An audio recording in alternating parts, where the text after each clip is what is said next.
Welcome to A Photographer's Life, the channel that takes you behind the curtain into the world of professional architectural photography. Join us now for an episode with some of America's premier architectural photographers.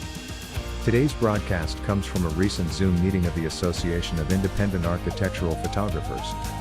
This discussion is led by AIAP Director Alan Blakely. We hope you enjoy the show. If you do, please let us know by liking this episode and subscribing to this channel. Now, on with the show.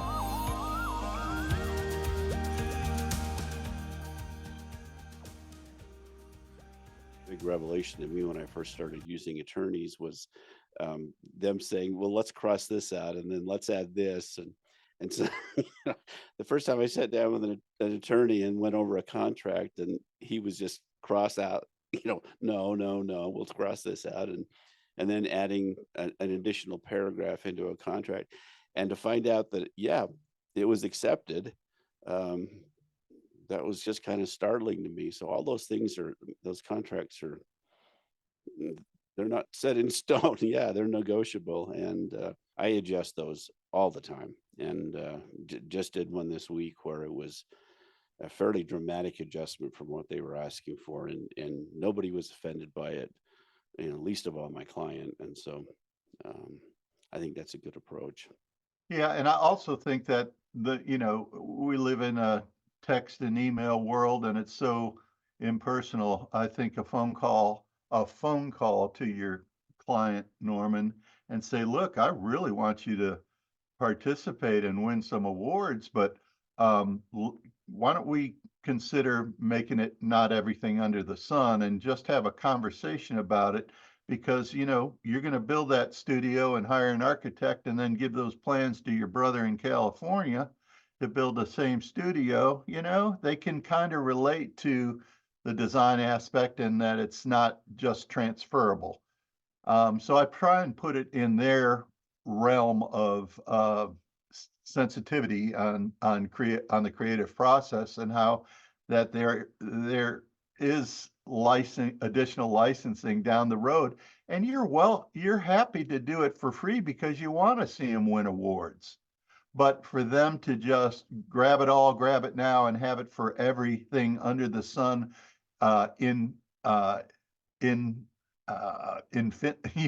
no time limit, that's crazy, and nobody should have to agree to that, and they should certainly be able to. But again, I think it starts with a phone call, and then you back it up with the paperwork on the email or whatever.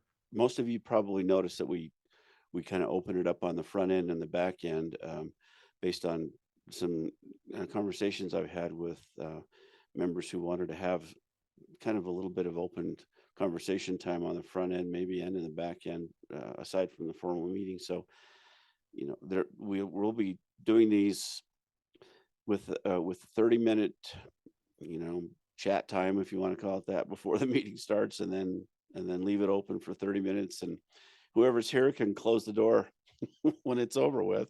And I don't care how long that goes, but I'll end the recording at the appropriate time for the meeting, and then just leave the meeting open for whoever wants to stay and talk, because I think there might be some valuable information exchange. So let's go ahead and plan to do that going forward. We had some good conversation already this morning before we started here, so this has been valuable. But the meeting that we're formally starting right now is with our 2024 marketing review, and wanting to talk about marketing efforts here in the year of 2024, and what's changed and what's working and what may not be working and what needs to be adjusted. And I'm kind of wanting to open it up to conversations with you as to your feelings about this. I just want to start with, just from a personal standpoint, that I'm buried right now, and I'm hoping that most of you are as well. And from what I hear, most of you are. But for those of you that aren't, let's see what we can figure out to make that happen for you. So with that, let's open it up and just kind of talk about the kinds of things that some of you have been doing, or all of you that have been working and been successful here this new year. I've been on LinkedIn for decade or more, whenever it came out. Never did anything with it. And I kind of got kicked in the butt by my partner to start posting something. And so I have for the last couple of weeks, and my website traffic has been through the roof. I actually ended up getting 2 new clients, and I've had a lot of looks and a lot of inquiries from a format that I never really gave much consideration to.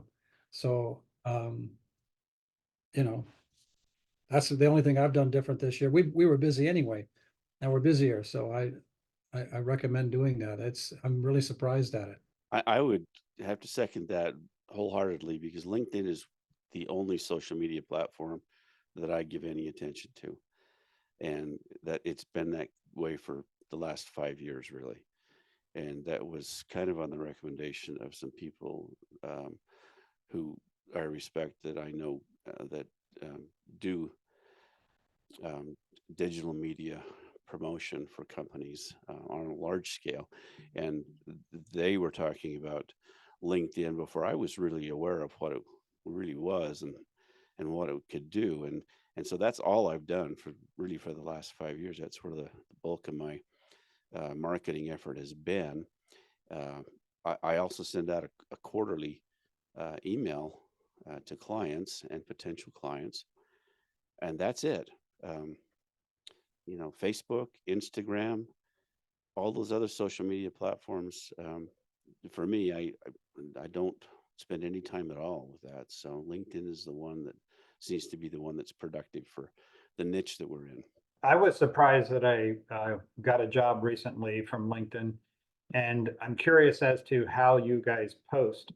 Typically, what I'm doing is I put up a building that I just shot that I really like. I like my work on it, and I'll put it up and I'll say, I was just recently blessed to be assigned or receive this assignment to do such and such a building. If you haven't seen it, you really ought to go look at it. It was done by XYZ architects and built by, this GC. And I get a fair amount of looks or impressions anyway from that. I don't do anything much differently. I blog quite a bit, and we have a lot of activity on our blog. It's well read. And so I have hundreds of blog posts, and I've just been actually just reposting them on LinkedIn. I changed the language a little bit.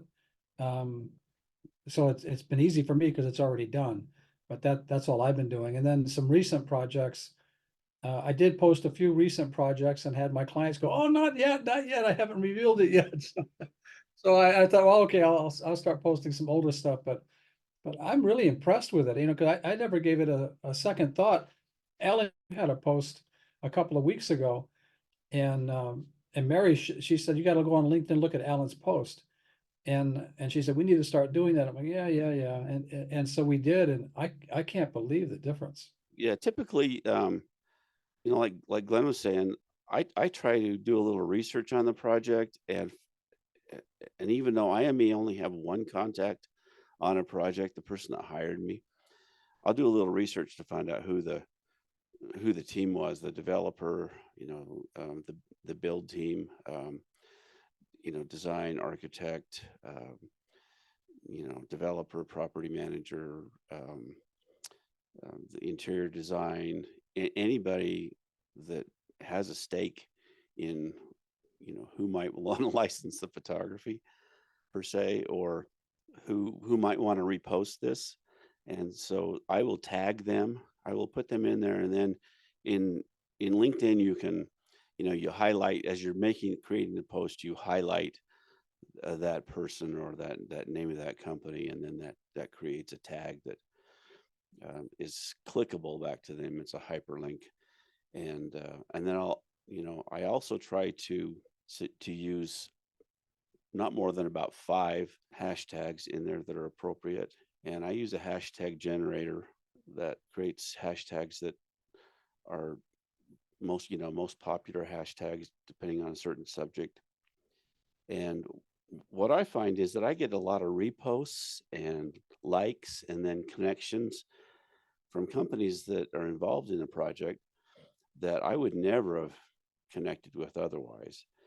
And And then after that, then they end up licensing the photography that they may not have even known was done. And this happened to me recently on a project where my original fee on the project was, just for sake of example, say $1,000. The licensing on that ended up being about 20 times that after the fact, just because of the people that I had tagged who contacted me after the fact to license the photography. And then they reposted it. And so it generated a lot of awareness for me that I didn't have to pay for or do anything to really achieve. And that was all just LinkedIn. I have a LinkedIn question for, are you all, everybody here on LinkedIn? Do you connect with other photographers? I do. I'm just wondering if everybody's so guarded that, oh, I don't want to. Yeah, there's I don't want photo Alan on logos. I don't want to link with Alan. He might take my job. Oh yeah. I like everybody that the stuff that I'm connected with other people. Yeah, but I on this group, but I do that. I have a lot of a lot of photographers that I link with. I like their work, then I connect with them. I don't care. Yeah, I don't actively do it, but I liked some stuff that Kyle posted this week that was pretty cool. He showed some, back of set kinds of things that were pretty interesting, that are fun to see. So another LinkedIn question. I've been getting a fair number of ads by email from LinkedIn themselves, offering $650 worth of ads if you spend $650. And I recently took advantage of one of those to market a set of lunch and learns that we've been doing. And interestingly enough, we seem to actually get a fair amount of traffic from that, although not a lot of signups, which was interesting. I'm wondering, is anybody else getting those, and is anybody making use of those? And if so, is it working for you? I did do that, and I didn't see a real big return on it. But I will mention one thing just popped in my head that has given me a fairly good return is putting my posts in the groups that I'm a member of. So there's all these various industry groups that you can join on LinkedIn. Interior design, construction management, architectural design. There's just hundreds of different interest groups that you can join, and these are all full of potential clients. And so find some of your clients now and see what groups they're connected to, or that they're members of, and then take your posts and just repurpose them and post them in those groups again. And you'll find that you'll get probably more traffic and more awareness for the posts that you do in the groups than you do on the feed. And at least I do anyway. Those are more productive. I think you also see more like organic reach when you're tagging people and you're tagging companies, and also like resharing other people's work never seems to get the same type of traction. So like if my client posts my images and I reshare that, I see like maybe a handful of likes from it. But if I post the images and tag my client, I'm getting anywhere from like 20 to 50 likes on that.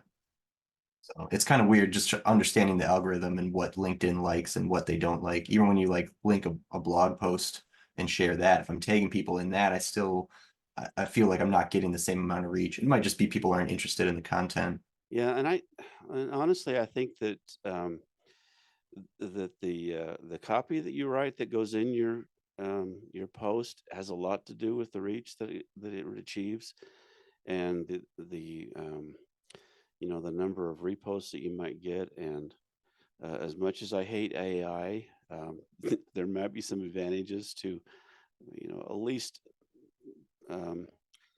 just just as a what if, kind of seeing what AI may generate for the copy that in your post, because there are some things that might beef it up just a little bit. And I find that if you put it like a one sentence post, you're probably not going to get the reach that something that's 3 or 4 sentences or 2 paragraphs or something like that, even though somebody may not read that far down, it's going to give more for LinkedIn to work with, and it will reach more people as a result of that. So for me doing that, I went from, I mean, sometimes it seems a little cumbersome, but I went from, say, having maybe on a post that in a week's time had 300 views to having 3,000 views.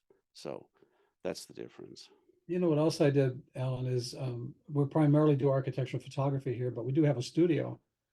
And I posted some portraits, and man, I mean, I can't believe the response I got from people. Didn't know we did any headshots or portrait work, or personal branding type of photography, lifestyle. So we got a lot of a lot of interest in that. So I mean, that's something else you can do. Couple of questions. I'm sorry, I'm a newbie on LinkedIn, but Norman, who would you tag when you're posting those pictures on LinkedIn of the portraits? How do you get to the Yeah, people you so want? it was an interior designer, so I tagged the interior designer, her company.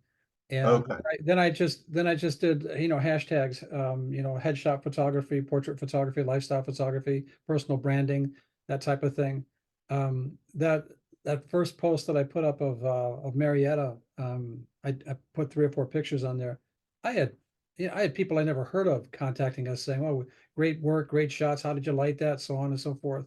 It generated a lot of interest, got a lot of traffic.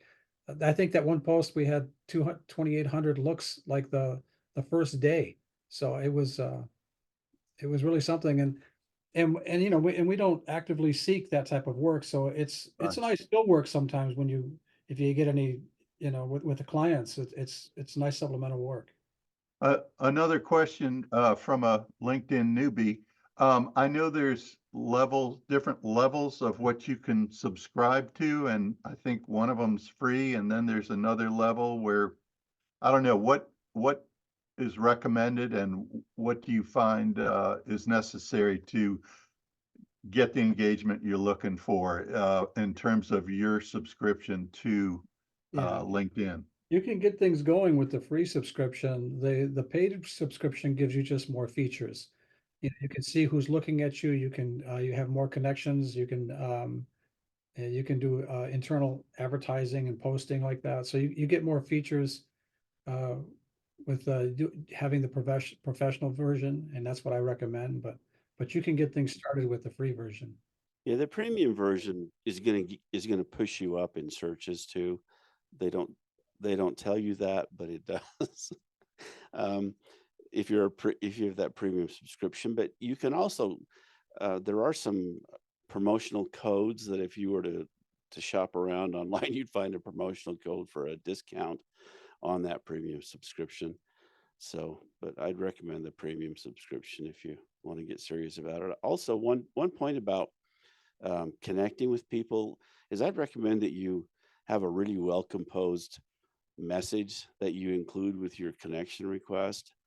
Not just click on, just click the connect box or something, just a random anonymous request to connect with somebody, but purposefully connect with people that actually might want to do business with you, and tell them that you want to do business with them and why, kind of thing. And I include a link to my website in my request, and also the fact that I know who they are, or at least I know their company and something about them. So I compose a message that is at least personal and not something that's anonymous or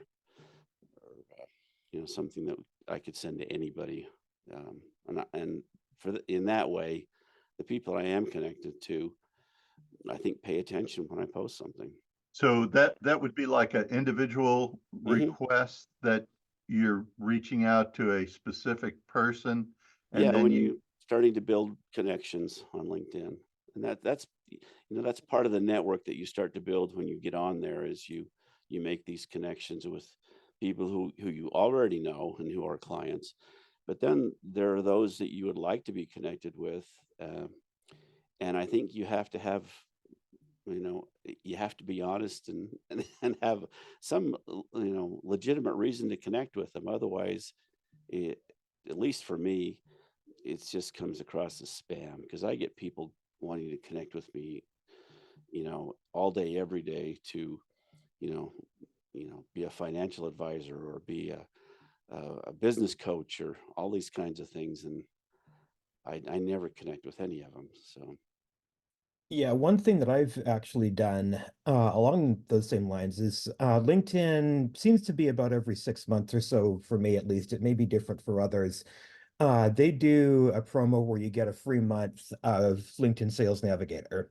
And Sales Navigator is sort of it's a bolt-on thing that sort of goes on the side of LinkedIn. So it's got its own user interface and whatnot. And I found that that's probably one of the best ways finding out, for instance, who the marketing director is at large firms and whatnot, because those folks change over periodically. And then there's another extension, depending on what you're using for a CRM system, but you can generally pull those in and then call them. And we've about every year or so we run that as a call campaign, and that's actually worked fairly well. yeah, I'll mention another thing. There's a plugin that you can use on Chrome, on the Chrome browser, called Lead Leaper, and it's got a little frog as the icon for the app, and it's a Chrome extension plugin, and it's basically an email scraper. And LinkedIn doesn't like those, but this one they seem to tolerate. And the advantage of it is when you're trying to build an email list, and you've gone through and you've done a search on LinkedIn, and let's say it's for, you've filtered down, and it's marketing directors at architectural firms of 100 or more employees in, the Midwest, and it's going to give you a bunch of returns. It gives you 300 different individuals, and in order to put together an email campaign, then you have this little icon up in your browser that you click on, and it will roll through those, and Lead Leaper will then pull the email addresses if they're available and create a list for you. And we use that on a fairly regular basis when we're trying to put together a targeted email campaign. It just saves tons of time, and it will, it is an email scraper, but unlike, going on some site like Fiverr or whatever and getting somebody from Bangladesh to scrape email addresses that may or may not be valid and may or may not be people that actually do work that you want. This is actually people that you found, and it will be valid email addresses. And so, and I think it's $29 a month if you sign up for it, and you can cancel at any time. And that's been really valuable for us. And not only just to find potential clients, but to, get in touch with people that we need to when we're on a project, and geez, what's their email address? I can't find them. And so Lead Leaper will find that for us. But that's been a really good tool for us to add on there. Not that I, recommend mass email blasts or anything like that. That does help. A different topic than the LinkedIn. I'm an architect, so I get all kinds of mailings about the architecture industry and all that sort of thing. I say I'm an architect. I'm a retired architect. But anyway, the last thing I just got this week was how architecture fees across the country, in all areas of the country, have gone down quite a bit in the last 14 months. Now, that could be good or bad. It could be if your fees are really down, people want to market and get more photography of their projects, or it could be that they're hurting for money and they're going to spend a little less. That'll be different in every market and to every one of us, but I just want to let you know that at least they're going to potentially give the argument that, boy, their fees are down right now, and Of course, that doesn't apply to everybody, but that's the trend right now. 14 months of fees going way down for architects. I had that conversation about that with an architect recently, Glenn, and their take on that was that it's the small shops and independents that are taking the biggest hit on that. What I use is this Hunter. So there's a couple of companies that will basically allow you to do some research on emails. And so this thing has 4 ways that you can do that. They have a new way, which just you say, this is the industry I'm interested in. This is where I would like to find the companies in terms of location. And it will start to spit out massive amounts of information. I don't use that. I haven't used it yet. It's brand new. But you can take the URL for a company and you plug it in, and it will find as many email addresses as it can. Now, sometimes it does a great job and you end up with hundreds of email addresses, and it often has the name attached to it. Sometimes it has a department attached to it. Sometimes it has a phone number attached to it. So that's kind of my first go at it. Then after that, if it's not satisfactory, and it's not always satisfactory, it has 2 other things, which is what they call a finder and a verifier. So the verifier is just what it sounds like. You put in what you think is an email, and it'll tell you whether it's actually good or not. And it gives you kind of percentages. It's pretty much foolproof, not entirely. It's told me a few times that things worked when they didn't work, and a few things that said, well, this is not real, but it turned out to be fine.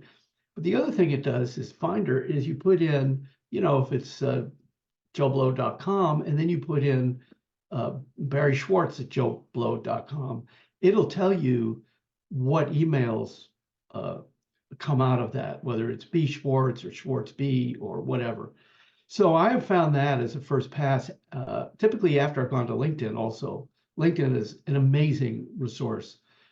It's also not always accurate. There are sometimes people listed at companies who are no longer there, and there are some companies that aren't. But typically, at least in the C-suite, for marketing people and business development, those tend to be kept up a little better because those people are keeping it up better, not the companies themselves. And usually they don't list their contact, but sometimes they do. But LinkedIn is really, really good. At least it kind of gets you started. So sometimes you can find the name. Some architecture firms don't list who anybody is, right? They don't even give you a name. You don't know how this company even started. So you can go to LinkedIn, find at least one name, go back to Hunter, plug it in. That's a way to do it.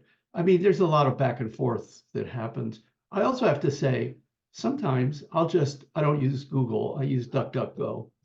I will just put in, Bob Smith, put in the name email, their name, the company name, email. And sometimes it pops up. It pops up because they have done a submission to a city or a county or a state. They've answered an RFP, and it's there. Sometimes it kind of steers me to Architizer or one of these weird, directories, and it's there. So there are, those are some of the things that I use. I've been in a big marketing binge lately, so it's all fresh in my mind. That's great. Thank you. What's the URL for Hunter? Is it I think it's just Hunter here. Let me see. Hunter.com? Yeah, hunter.io. So you can try it for free, I think, for a bit. The weird thing when you first go there, I'm doing it right now. It says go to Hunter right at the top. So I think the first page is kind of the advertising for what we are, but then I hit go to Hunter and then I start. I have a Chrome plugin, and that's mostly how I use it. Because when you visit a company's website, you can just click on that plugin, it drops it down, and it gives you all the emails that it can find on that website. And so you can through they have like a Chrome plugin, and Oh, so Hunter does? Hunter does. Yeah, Oh, that's I the didn't way know I've that. used it. So when I go to like a client's website, I can, scroll through the about section, just find out. Most of the time they don't have emails. They might click it to like connect with them on LinkedIn or something. Uh, but yeah, I'll click on that and it'll drop down and it'll give me at least the email format. A lot of times it's like first letter of the first name and then their last name or their first name dot last name. And so then if you know that, you can at least try it. And like you were saying before, then maybe verify it and see if it comes up as an actual email. Worst case, it just bounces. So, you just try and try again. I used to do mass emails where I would put a bunch of people on there all at once, thinking that would be more efficient. Maybe like a version of CCing so they could all see who I wrote. I don't do that anymore because I got so many fails. Plus, it just seemed spammy because if my intro letter is just hi, your name. And then I say, this is to introduce myself to you. And I put in the company name so that it always sounds like a real note and not just something generated from a company that just generates thousands of emails. Like when we get an email that just says hello and no name, I'm always a little suspicious, despite having gotten some gigs off of those. Yeah, it's funny because I don't use my name for my business. It's a separate name. So a lot of times it'll say hello, first word of your business. A lot of people say that they use text all the time and they hardly use email anymore. I'm the opposite. I use email all the time and I don't use text very often. Have any of you tried marketing through text? I think the general idea is that once you get the gig, then text is fine. If I get a text from somebody, I don't know, trying to sell me something, I delete it and I say it's junk, so they get blocked. So I think, but once you're in a relationship, so to speak, sure, why not? Whatever. One thing I thought of while we were talking too is I find that a lot of companies, and it's probably the case with photographers as well, have not claimed their company page on LinkedIn. So you've probably got, your own personal page on LinkedIn, but if you haven't yet claimed a company page, you want to do that too, so that it does look like you actually have a company. Because I find that even a lot of people I do business with, that have 50 employees or whatever, they don't have a company page on LinkedIn. They just have individual, pages for the people that work there, which seems, like they've missed something. But anyway, I don't do much with my company page other than repeat my posts there, but at least it sits there and does have some information on it. So I recommend that. I mean, I've seen where I've done a big marketing blast and then suddenly it picks up. And I see that people have been looking at my page. So, it's worth having something decent there. I just redid mine because anyway, for all kinds of reasons. But, it's like having a clean Instagram or a clean Facebook. People that don't know you, and you're contacting them, they're going to check you out. Question for you. You mentioned earlier hashtag generator, and could you tell me a little bit more about that? Well, yeah, there's a number of them around, and I had a few that were recommended to me. There's one called Best Hashtag Generator. Yeah, there's a bunch of them, and they're free, and I would probably consult, a couple of them when you're doing something. It looks for popular hashtags, and so if you put in if I put in something like Las Vegas real estate or something like that, it's going to generate hashtags, the most popular hashtags related to that. Now, some of them are going to be junk and you're not going to want to use them, but you're also going to find, a number of them that are going to be valuable and that will then generate more traffic for you. So it may not be, you may not want to use the hashtags that you think are the best matches for your post.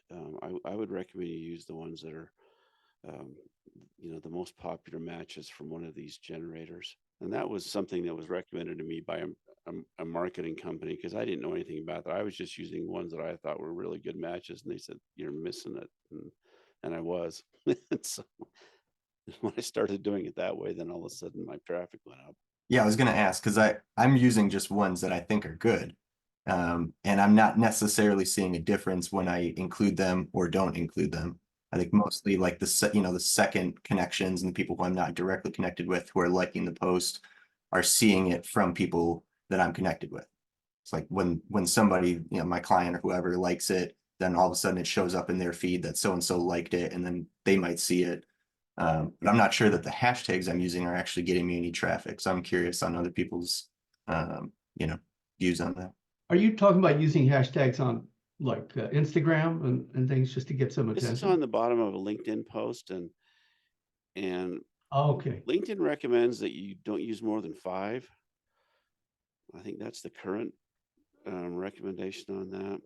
Yeah, sometimes I do actually use more than 5, but yeah, when you write the body of the text that you're, wanting to describe your post with, right below it, you add the hashtags. In the body of the post, like Alan said, you can highlight and link somebody that that had something to do with the project. They like that because they get informed that, so and so was mentioned in your post, and it adds additional traffic to your post. I just did a Google search on using hashtag generator, and yeah, there's like 5 or 6 that are coming up. So obviously some of them are better than others. Some of them are directed not towards our industry, but yeah. But so, yeah, but do it what Alan said, and just take the ones that apply, because it's gonna give you a broad range of hashtags with the specific industry. Use the ones that really ring out to you. Those are probably the ones that work best, so. Chat ABT as well, give it prompts to say what market you want to look at. Shifter.com, they've got a Facebook page, and they do an SEO package that they were doing a sale on a little while ago. And that was kind of useful, bit of hit and miss. But the use of Chat ABT, I wasn't really using it before, but you can, if you know what to ask, then it can be really helpful to kind of get you out of the, getting stuck in your own head on what you're going to actually put in your posts. So you can actually put in prompts and say, look, what would be, you can even use it to look at other people's websites and say, what keywords does my competitor at such and such.com use? And it will scan down. If it can find that information, it'll pull all that information back for you. So you can use it to find good hashtags and stuff as well. So next, thank you on that. That's really good advice. The next question I have is, what are you all doing for SEO? And do you outsource that? Do you do that yourself? Is that something you pay attention to at all? Oh yeah, massively. Yeah, I mean, probably more so than doing stuff like hashtags and things like that. The algorithm on things like Instagram, for instance, just changes it week in, week out, just however they see fit to push it. I think the next thing is that they're going to start downgrading the importance of hashtags and make more important original posts. So where you see all these people on Instagram that will take your post and they'll put background music on it, and then they'll repost it and they'll get 1 million hits and you've got 12. Well, those people that are reposting your content are going to be hit hard in searching and showing up in people's reels now. But in terms of like website SEO, I mean, that's a real rabbit hole. You got to kind of like, it's not something that you'll get anything out of a 20-minute Zoom call on. Unfortunately, I would say your best bet is to find it like an industry specific person that knows their SEO stuff, like that Shifter.com, what's she called? I forget the girl's name now. But she did SEO for Disney, Netflix, a whole bunch of other companies, and is now putting it into practice with her own architectural business. So that's probably the best recommended one I could say. It's going to cost you, I don't know, like maybe $100 or something for the course. I didn't find it incredibly useful across the board, but it was good at giving me a kick in the backside to look at the right areas.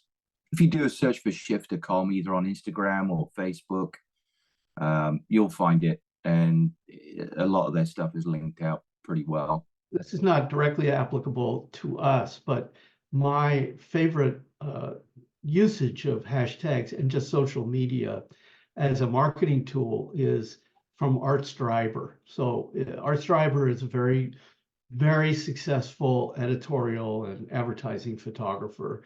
Lots of covers of Vanity Fair, multiple movie. Anyway, but his Instagram is completely brilliant. For one thing, they're long and they're funny, and he hashtags. Uh, he thanks everybody involved in every project, from every single assistant to the studio they rented to the editor or the art director. Everybody gets thanked, and he puts it in a kind of narrative form, but most of the hashtags tend to be at the end. He also does another thing, which is probably something not would not work as well for us. He does behind the scenes and then the final thing. So he'll do a series of 10 pictures of this is the setup. So you can see his lighting setups, which are really great. Obviously taken by assistants with an iPhone, doesn't matter. And they're pretty extreme very often, although he has done some shoots with one light and a bare bulb. So he'll do that. And then he shows you the final photos that were used in the magazine. And that's a separate post. So I just put in the chat, I put a direct link to his Instagram. But he's quite brilliant. He's also a very nice man, and he does write these himself. I used to know him a little bit. Do you guys all hashtag all of the photos that are on your website? Actually, I do a description of the, I might say interior design photographer, that type of stuff, but I usually do a description of the photo. And I found that when we started adding text to our photos, and we do it, it's so grayscaled, you really can't, you can't really see it. But Google sees it, and it's really increased the traffic to our website. I'd recommend that, regardless of what your situation is, that you get some good advice about a website from somebody that, that does SEO and website design. And I'm not sure it needs to be, industry specific per se, because I think that those things, those cross industries, those kinds of practices cross industries, and that they're fairly universal. So, I've gotten information and advice and help from people that do SEO for a variety of companies, and it's worked really well for me.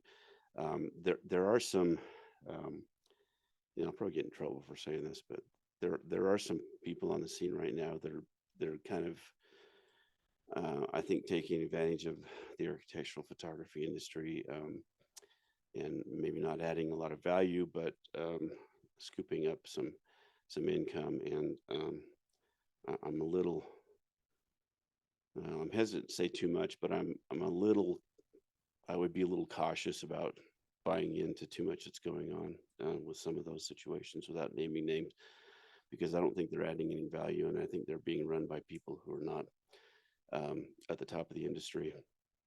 So that being said, those of you who really read between the lines. Well, those people are all over YouTube too. I mean, they exist for all the emerging and amateur photographers too. And I think I always think of one of the marks of learning to be a professional, or at least continuing to hopefully learn how to be a professional, is to start to recognize when there's value in those YouTubers, for instance, and not.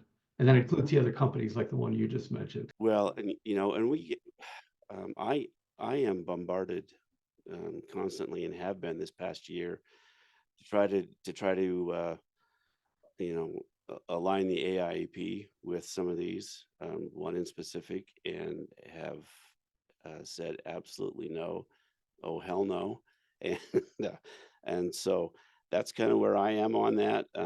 And if there was any value in it, I would have said yes in a heartbeat, but I just don't see it. So that's kind of where I am in that. But this has a position in the market that I think needs to be maintained, and it's not about selling workshops and online courses and all that kind of crap. But anyway, or equipment for that matter. So speaking of which, if you want to sell equipment, we do have an alternate website for AIP. That's a Facebook page. You can sell any kind of gear you want there. Moving on marketing wise, I think we'd be remiss if we didn't talk about contacting people in person and the value in just actually face-to-face marketing yourself and actually showing up at somebody's place and talking to somebody. Yeah, I had to do that when I moved here. When I left London, I left all my clients. I moved to the US and I'd started literally with no clients. I moved to Nashville and I'd stayed there for 6 months and I ended up leaving just because nobody was biting the bullet on anything like getting jobs finished. It was just a bunch of cranes around town, but nobody was actually wrapping up jobs. But I printed out a portfolio, spent 3 weeks printing out a portfolio, making it look nice. I walked around downtown Nashville with a list of addresses and my iPhone with Google Maps, knocked on the door and asked if they'd take a 10-minute meeting. And I got 6 clients in one day that were just like, whoa, we've never had anybody just roll up like this. Well, not for years anyway, but that was how I was told how to do it. I'm nearly 50. And so back when I was assisting, they were, everybody that I worked with said, you got to get out, you got to get FaceTime, you got to organize meetings with these people. It was pre-email and you didn't even really kind of click on the phone. You had to go around and make a face and put a name to a face to a name, Well, I think it's such a novel thing now that there's a real strength in making an appointment with somebody and showing up. And even if your portfolio is on an iPad, I still have my custom lightware case with my 11 by 14 prints with fly sheets. So, and I've still got the light box that fits in there too, that I can actually put 4x5 transparencies on or 8x10s if they want to see those. And then I can explain what they actually are. But so that actually, having an appointment with somebody in person, I think is a huge advantage right now, because that people just don't do that. And I think people have the time to do it. You'd be surprised how many people would take 10 minutes just to sit down, they'll take a 10-minute break or a coffee break and they'll sit down with you just to have a look at portfolio, just to break up the monotony of their day. As long as they're not like under the thumb or, got anything going on, there's a lot to be said for just rolling up to someone that you'd like to work with, because it shows that you're making the effort, Absolutely agree. And so I think that's huge. And I think there are some things that we've kind of forgotten about that go along with that. And one of them is, having a business card to leave with them, that kind of thing. Maybe you make the appointment ahead of time. There are these, there are these Ann Landers kinds of things that we used to do that we still, people are not going to understand that reference either. I understand that now, but there are those little things that I think that are important to do, and they're going to make a huge impact. And one of them is, you've got a nicely designed business card that you're going to hand to them. And another thing is after it's all over with, send a thank you note. And if you send a thank you note that's maybe got your logo on it and just handwritten with a nice pen, thanks for taking the time to meet with me. It was nice to learn more about your company, and it would be a pleasure to work with you in the future. They're going to be knocked over for the whole day after getting a card like that, because nobody is going to send them something like that these days. And that was the norm, 40 years ago or 30 or whatever, but it's not now. And that's going to set you apart in such a huge way from everybody else. And granted, we're probably all going to be going in and meeting with the 30-something marketing director who doesn't have any frame of reference for an in-person portfolio meeting or a thank you card for that matter, but it will make a big impact. Years ago, I did a lot of interviews with photographers. And one of the people that I interviewed, Andrew Eccles, who was very successful advertising photographer. At that point, he was in his early 50s or something. And he told me that he was booked 18 months in advance but he was worried about his future career. And I wanted to say, you know, I'd be happy to be booked 18 days in advance. And he, so what he had done was, he lived in New York, lived in the city. He was contacting photo editors and art buyers once a week and going and dragging his portfolio around. And he said, you know, he had a rep, right? He said, but I hadn't done this in 30 years. But he said, he looked around, he was looking backwards over his shoulder, and he saw all these great young photographers. And he said, they're going to eat my lunch. So I have to be present in front of these people who might not know who I am, you know, because as you get one of the, you know, as you get successful, whatever that means, you're working hopefully for fewer and fewer people. Hopefully not one person, but one company. You're working for fewer and fewer companies, and you're not out there ranging around like you used to. So that's what he was doing. I was really startled, but I thought, wow, this is a guy who's really, he is thinking ahead, you know? Well, this has been a good discussion, and there's a lot of good information to come out of here. I think we'll wrap up here as far as our recording goes, and I really appreciate all your input. This has been very valuable, and we'll get this up. And just to give you an update on the mentoring podcast that we did last month, we've delayed on that because there's been a little bit of a lag in implementing things the way we wanted to on the member portal. When you log into the members area on the AIAP website. So watch for that this week, and we'll give you a notice on that. But thanks to everybody. We're going to leave this window open after this recording ends, but I just want to tell you I appreciate everybody's input, and we'll look forward to a meeting next week, but or next month rather, but hang on here for a little more conversation. Thanks. This has been another episode of A Photographer's Life.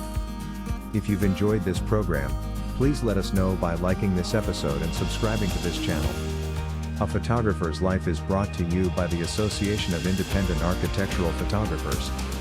This episode is copyrighted and may not be used in full or in part without the written permission of the AIAP. Please join us again soon for another inside look at the world of professional architectural photography.